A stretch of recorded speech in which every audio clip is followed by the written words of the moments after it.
Rejection-sensitive dysphoria, you're more likely to experience it if you're suffering from a mental illness, and it's not easy and it's not pretty at all, you know. The rejections can range from anywhere from the romantic realm to the platonic realm to the professional realm and career realm especially, and in general, you know, general feelings of abandonment and all that.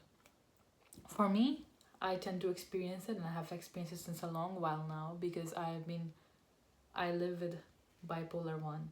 So because of that, I tend to, I don't know if it's an effect of that or what it is actually, but it just makes me more sensitive, very, very, very sensitive to rejection, any sort of rejection, you know. And it takes me a little longer, or even actually much longer, to bounce back from the rejection than you would in circumstances where you don't have that diagnosis.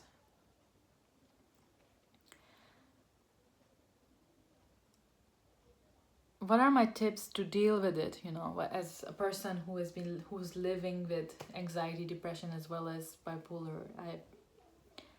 So I haven't thought about the tips as much, you know, because I just wanted to discuss that this exists, you know, and people go through this. A lot of people that we don't know, or maybe might know, but we don't know, might go through this on a daily basis or on a regular basis, because life is a marathon where you keep, for example, in the professional realm, you keep applying for jobs if you don't have a job, for example. And in that sense as well, you know, each job rejection can set you back and shatter your self-confidence if you base it over there on external circumstances and external factors. So I think I have my remedies for it, and one of my remedies for it is to work on yourself and to not base your self-worth on external factors at all, you know, because the job can be taken away, your status can be taken away, your relationship can be taken away, your friendship can be taken away, your family can or might can turn against you one day, maybe not, but let's hope not. But you get what I mean. These external circumstances, these external factors are prone to changing. The only thing that is constant is the inside. If you can keep it, the chaos inside you, if you can keep calm amidst the chaos, and yeah, and learn to navigate through these things in the sense that it doesn't affect your self-worth. It's really hard to not let it affect your self-worth, but it will affect your self-worth if you base your self-worth off these things, you know.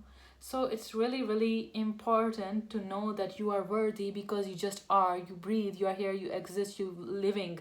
You are a sentient being like any other sentient being on earth. So you deserve to exist because you are a creation of God, and God has made you in his most spectacular image. Learn to cherish this, learn to value this, because if you don't, then the rejections that come forth in life, and they will be many, because for example, if you're an artist like me, there will be many rejections as well if you are on, especially if you are looking for gatekeepers to validate you or to let you in the industry, for example, you know, then there will be even more rejection, and that can cause burnout eventually, you know. So you have to learn to really take care of yourself and see if you are, especially if you're a highly sensitive person and an empath, or either of these two, and prone to rejection sensitivity. It's not easy at all. It's not easy. I remember last year, I remember certain things happen, and then I would have a really hard, really, really bad breakdown where I wouldn't be able to properly recover, and I would just be so drained and have a headache from all the crying, you know. So it's not easy at all. But once you reach this place of peace where you realize that it has nothing to do with you, the rejection, you know, it's just that you're not aligned, or they're not aligned for you, and it's in your best interest. And another thing that has helped me to frame this in a more positive light, or in a more realistic manner as well, it might not be realistic for you, but for me it is.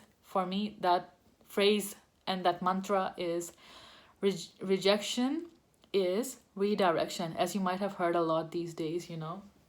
If I don't know, because my algorithm is different on TikTok, Instagram, so it maybe shows me different things. But rejection is really redirection. If you see it in this light, if you trust God and know that He's doing the best for you and you trust Him blindly, then you will really begin to believe that rejection is redirection.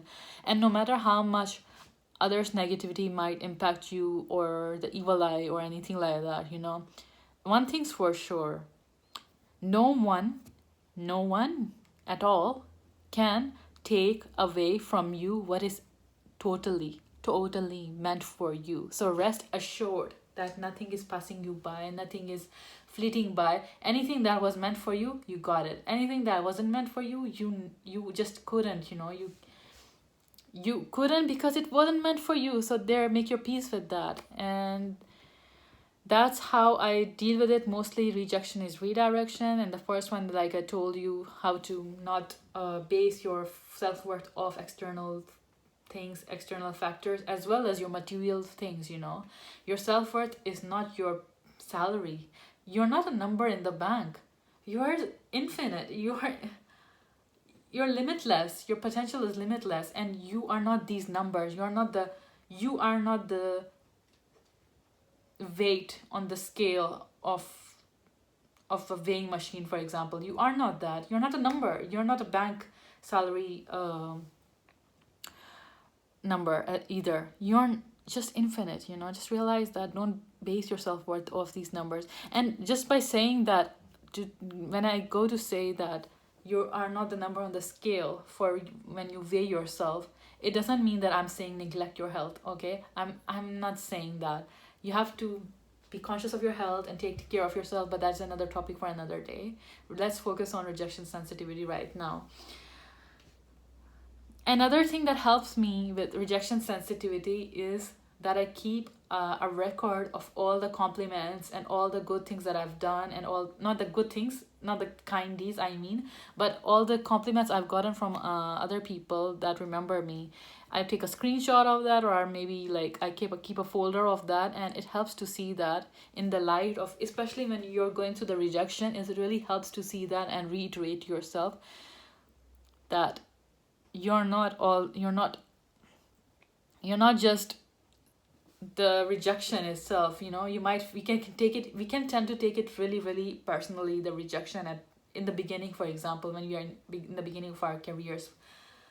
But really helps to see that it has nothing to do with you, really. And it sometimes it can have something to do with you sometimes. For example, in a job interview where you couldn't perform well because you were anxious. In those circumstances, in those types of scenarios, it's important to tune in and realize that, okay, you could have done better, okay.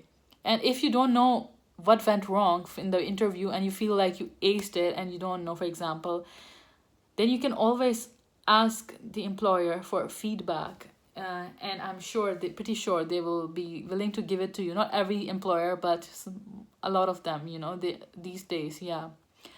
So these are the things how I deal with it. And also I actually reached a point where when I apply for job applications, it doesn't faze me as much as before, the fact that I get rejected. And when I get a reply from them that they cannot take me as the further in the candidacy or in the interview or anything like that, I don't mind it actually anymore. And I tend to reply back to them, thank you for your time and thank you for letting me know. I've reached that kind of point and phase. I don't know how, but actually it took some while, and that's why I'm discussing all these factors that contributed to that, you know. You know, it's really, really important, especially if you have mental health issues, to just quite be selfish and take care of yourself. By selfish, I don't mean that just think about yourself all the freaking time and all that. Think of yourself most, obviously, but the thing is that a lot of our problems stem from thinking of ourselves all the freaking time, because when you're thinking about yourself all the time, then you'll think about and exacerbate the problems that you have in your life. And a good way to diffuse that and to let go of that tension is to decenter yourself in your life. I think we have become very individualistic as a society in the Western world, at least. I don't know about the Eastern world that much, but anymore. But we have become quite individualistic as a society. Everyone is like, oh, take care of self, be selfish, this, that. But we're not realizing that as a result of all this emphasis on our own lives and on own problems, we are just thinking of ourselves way too much than is normal. Because back in the day, for example, when I was growing up and there was less internet and all that, and we were kids, we would go out in the yard and play, and there'll be community, there will be play. And now we've lost the point of community, we've lost the point of play, and as a result of that, we are thinking 24/7 about ourselves, and we think it's normal and it's in our best interest and it's self-love. But at one point it gets too much and it's not self-love. It is not at all. So what can you do to decenter yourself from your life? You are the main character of your life, of course, but do not overdo it. Like, take it easy. Everyone is the main character in their lives. We are aware of that. We all know that. But it doesn't mean that you neglect community, you neglect play, you neglect joy, and you think about yourself 24/7 and think about your problems 24/7, because that's not going to do you any good, especially in rejection sensitivity, for example.